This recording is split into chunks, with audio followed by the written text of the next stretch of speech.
तो hello guys, क्या हाल चाल। आप देख रहे हैं यूट्यूब चैनल जिसका नाम है मानवा रिकैप। तो गाइस हम ले आए हैं आपके लिए एक नया मानवा जिसका नाम है my wife is cold hearted. भाई ये फैंटेसी कॉमेडी ड्रामा होने वाला है, मस्त मज़ा आ जाएगा देखने में। तो चलो बिना फालतू चोरी पहले इसका प्रीव्यू लेंगे थोड़ा सा, फिर बाद में स्टार्ट करते हैं। वह एक ताकतवर परिवार से ताल्लुक़ रखने वाला आकर्षक और अमीर सीईओ है। वह एक युवा और आकर्षक महिला पायलट है। किस्मत उन्हें एक साथ ले आई और फिर उसने पहली ही नज़र में उससे प्यार हो गया। एक अरेंज मैरिज ने उसे आधिकारिक तौर पर उसकी पत्नी बना दिया है। कभी पता नहीं चला कि शादी के दूसरे ही दिन उसने उसे सबसे ज़्यादा दुख देने वाली बात कही थी, मैं नहीं चाहता कि मेरी पत्नी को चालबाज औरत हो। 6 साल बाद रूखे रवैये के साथ वह उसके ऑफिस में ऐसे बच्चे ले आई जो बिल्कुल उसके जैसा दिखता था। उसका दिल अब सब गड़बड़ हो गया है। क्या उसकी भावनाएं भी उलझ जाएंगी? इसे ही कहते हैं अपनी पत्नी को परेशान करके मज़े तो आता है, लेकिन उसके पीछे भागना एक तरह की सज़ा बन जाती है। प्रिय सीईओ, क्या आप इन सब का सामना करने के लिए तैयार हैं? नहीं, मैं तैयार नहीं हूँ।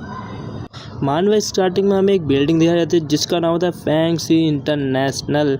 तो उसके प्रेसिडेंट के ऑफिस में सीधा एक कॉल आती है और उसे बताया जाता है प्रेसिडेंट हे रियूसी नाम की एक महिला का दावा है कि वह आपकी पत्नी है। मिस प्लीज़ थोड़ा सब्र रखिए। प्रेसिडेंट ने अभी कोई जवाब नहीं दिया, आप ऐसे अंदर नहीं जा सकती हैं। उसी समय वो लड़की दरवाजे को धक्का देकर एक गेट खोलती है और सीधा एक बात कहती है, म्यूजियन हे रियूसी, इतने सालों बाद हम एक दूसरे से नहीं मिले हैं और अब तुम अचानक मुझे मिलने आ गई, इसका मैं क्या मतलब समझूं। तभी हीरोसी बोलती है, जुआन की देखभाल करने वाली नैनी अपने होम टाउन चली गई है और मुझे कंपनी की प्राइवेट फ्लाइट ट्रेनिंग लेनी है। कृपया 1 महीने तक अपने बेटे का ध्यान रखना, उसके बाद मैं आकर उसे ले जाऊंगी। अलविदा। बस इतनी बात कह के हीरो गेट बंद करके सीधा अलविदा कह के यहाँ से चली जाती है बिना कुछ पीछे मुड़े। तभी उसे पीछे से म्यूजियन की आवाज़ आती है, अरे रुको, 6 साल हो गए हैं और मुझे लगा था कि उसके लिए मेरी भावनाएं कम हो गई हैं। आज उसे देखने के बाद मैं पूरी तरह हार मानकर तेज़ी से भाग गई। क्या मैं उसे हमेशा के लिए दूरी बना लेने वाली हूँ? तभी उससे बचपन की वो यादें याद आई जब वो उससे मिली थी किस तरीके से। ये सहरे की लिमिटेड एडिशन वाले कपड़े हैं। क्या आपको अंदाज़ा है कि ये कितने महंगे हैं? माफ़ करना दीदी, मेरा इरादा तुम्हारे कपड़े गंदे करने का नहीं था। माँ जल्दी आओ, देखो यूसी ने क्या किया है। अरे नहीं, आंटी आ रही हैं, वह मुझे सज़ा देंगी। अरे कहीं मत जाना, मैं इस तरह की ज़िंदगी से कब छुटकारा पा सकती हूँ। मेरी माँ के गुजरने के बाद आंटी और बहन मेरे साथ बुरा बर्ताव कर रही हैं, जबकि पापा मुझे भूल गए हैं। मुझे कौन बचाएगा? कौन? ये वही समय था जब मैं उससे पहली बार मिली थी। मैं एक पार्क में बैठ के आराम से दुखी हो रही थी कि कोई मुझे बचाएगा करके। तभी म्यूजियन आया और उसने मुझसे कहा, मुझे रोने धोने वाले लोग सबसे ज़्यादा नापसंद है। तब उसने मुझे अपना एक हाथ बढ़ाया और उसके एक हाथ से स्पर्श में बहुत अपनापन है। अब मुझे डर नहीं लगता। अगर आप मजबूत बन जाएं तो कोई आपको परेशान नहीं कर पाएगा। अब मैं सोचती हूँ अगर हमारे परिवार के फ़ायदे की बात ना होती तो यह बहुत बढ़िया होता। ड्राइवर चलो चले और वही प्रेसिडेंट के ऑफिस में दोनों एक दूसरे की तरफ देख रहे थे और माहौल एक पेल के लिए बिल्कुल शांत हो गया था। तभी जुआन प्रेसिडेंट की तरफ बढ़ता है और उसकी डेस्क के ऊपर पड़ी हुई मैगजीन में जब उसकी फोटो देखता है तो उससे कहता है, अरे तुमने तो अपनी फोटो भी फोटोशॉप कर ली। इसमें तो तुम अंडे की सफेदी की तरह एकदम गोरे लग रहे हो। और ताना मरने के ढंग में बोलता है, इसमें कोई हैरानी की बात नहीं है कि माँ तुम्हारे साथ नहीं रहना चाहती। इतना सुनने के बाद यू अपने बेटे से बोलता है, क्या तुम सच में मेरे बेटे हो? मैंने कब कहा कि मैं आपका बेटा हूं? क्या तुम मेरे बेटे नहीं हो? मैं अपनी माँ का बेटा हूं। अरे यार, क्या यह बच्चा थोड़ा ठीक से बात नहीं कर सकता है?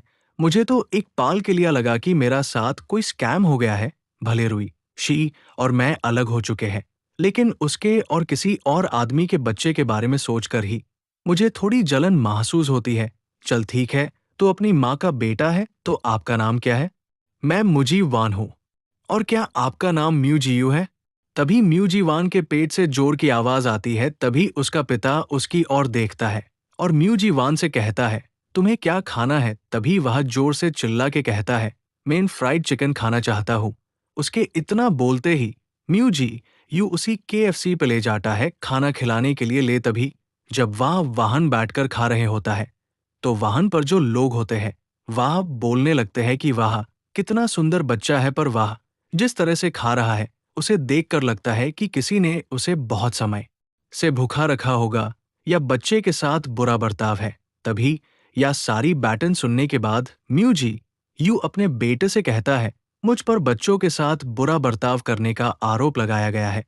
क्या आपकी माँ ने आपको खाना न खिलाकर आपके साथ बुरा बर्ताव किया था? अगर मैं ध्यान से देखूं तो यह लड़का काफी हैंडसम है।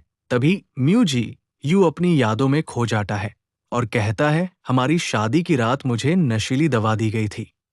जब मैं रुई शी के साथ था तब सब कुछ जैसे किसी सपने जैसे लग रहा था। एफर हैम दोनों एक दूसरे की बाहों में सो गए। अगले दिन भले हाँ यह अरेंज्ड मैरिज है, लेकिन मुझे खुशी है कि मेरी शादी ऐसे व्यक्ति से हुई जिसे मैं 6 साल से पसंद करती हूँ। यह शादी आपके परिवार की इमरजेंसी को देखते हुए टाई की गई थी और मैंने आपके परिवार की हर एक शार्ट पहले ही पूरी कर दी है। क्या सच में यह जरूरी था कि तुम मुझे शराब पिलाओ और मेरे साथ सोप? तुम्हें जल्द ही तलाक के कागजात मिल जाएंगे। मैं तुम जैसे चालबाज औरत को कभी अपनी पत्नी के तौर पर स्वीकार नहीं करूंगा। और इतना क्या कर मैं वाहन से चला गया था उसे अकेला छोड़ के। तब से 6 साल बाद मैंने उसे अब देखा था और अब मैं उसके और अपने बेटे के साथ यहाँ पर हूँ। आरे ऐसा लगता है कि तुम्हारी मन तुम्हें ठीक से खाना नहीं खिला रही है। तभी म्यू जी वान ने जवाब दिया, ऐसा नहीं है, मम्मी ने जिस नैनी को रखा है वाह मुझे कभी भी ऐसा जंक फूड नहीं खाने देती है। मैं यहाँ सिर्फ इसलिए आया क्योंकि मुझे लगा कि तुम गरीबों हो। क्या कंगाल आरे शरारती बच्चे। ओए बूढ़े आदमी, मेरा पेट भर गया है, चलो यहाँ से।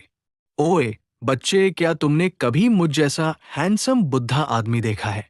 उसी पाल एकदम से फोन की रिंगटोन बजाती है। हेलो लिन, उधर से आवाज आई। सुनो, आज रात की दावत के बारे में मत भूलना। मैं यही तुम्हारा इंतजार करूंगी। ठीक है, मैं समय पर वाहन पहुंच जाऊंगा। तभी म्यू जी वान की बोला एक महिला की आवाज उसे टाइम पर वाह अपना मुंह फुलाकर बोला, मैं भी जा रहा हूं। मेरे पैदा होने के बाद से तुम कभी मेरे साथ नहीं रहे और अब अफेयर मुझे छोड़कर जा रहे हो। तभी एक औरत अपनी बेटी से बोलती है, देखो अच्छे दिखने वाले सभी मर्द कामिनी होते हैं। वाह, तुम्हें प्रेग्नेंट करके चले जाते हैं। इतना सुनते ही मेरे मन में एक ही बात आई, क्या रुईशी ने जानबूझकर इस बच्चे को मुझे सजा डीन के लिए भेजा है? उसी पार्टी वाली रात बड़े से बैंकेट हॉल में लोग बातें करते हैं हमें देख करके। यंग मास्टर म्यू के साथ वो बच्चा कौन है? वह बिल्कुल यंग मास्टर म्यू जैसा दिखता है। मुझे लिन प्यूरन के लिए बुरा लग रहा है। इतने लंबे समय से यंग मास्टर म्यू के साथ हैं, फिर भी उनसे शादी करने से इनकार करते हैं। कितनी दुखद बात है। तभी लिन आती है और वो कहती है, मैं इतने लंबे समय से उसके साथ हूँ, फिर भी उसने कभी हमारे रिश्ते को आधिकारिक तौर पर स्वीकार नहीं किया और आज वह दावत में एक बच्चे को भी ले आया। लेकिन जब तक मैं उसकी पत्नी नहीं बन जाती, मैं कभी हार नहीं मानूंगी। हे जियून, तुम यहाँ हो? और ये बच्चा कौन है? लिन को देख के मोजी जुआन के मन में आता है, यहाँ कुछ तो गड़बड़ है। तभी वो बच्चे शक्ल बना के उस लिन के सामने ही मो जी यून से कहता है, डैडी मुझे आइसक्रीम खानी है। तभी उस बदतमीज बच्चे के मुंह से डैडी सुनने के बाद मो जी यून बड़ा ही खुश हो जाता है और कहता है, जाओ उसे ले आओ, लेकिन उसके बाद डैडी के पास ज़रूर आना। लिन उस बच्चे को देख के मन में सोचती है, किस औरत ने ये किया? ये तो बहुत बड़ा बच्चा है, मुझे अपना लक्ष्य पाने के लिए जल्दी करनी होगी। और मूजी उनसे कहती है, आपके बच्चे का जन्म कब हुआ था? मूजी उससे रूखे आवाज़ में बोलता है, अपने काम से काम रखो। ठीक है, मैं ये नहीं पूछूंगी, पर क्या तुम आज़ाद यहीं मेरे साथ रहोगे? आज़ाद? बिल्कुल नहीं। वहाँ मूजिन की बहुत ज़ोर की आवाज़ आती है, चिल्लाने की। वह गिर गया होता है और उसके हाथ में जो आइसक्रीम होती है वो सीधे जाके लिन की ड्रेस में गिर जाती है। जैसे रिन रोते हुए मूजिन जून को बोलती है तो अपने पीछे देखती है, वो पहले ही वहाँ से गायब हो चुका होता है। और वो सीधा जाके पूछता है, जुन क्या तुम ठीक हो? जुआन कहता है, अम्मी के घुटने में दर्द है, चलो घर चलते हैं और तुम्हारी मरहम पट्टी करते हैं। तभी लिन पीछे से आवाज़ आती है, जियून।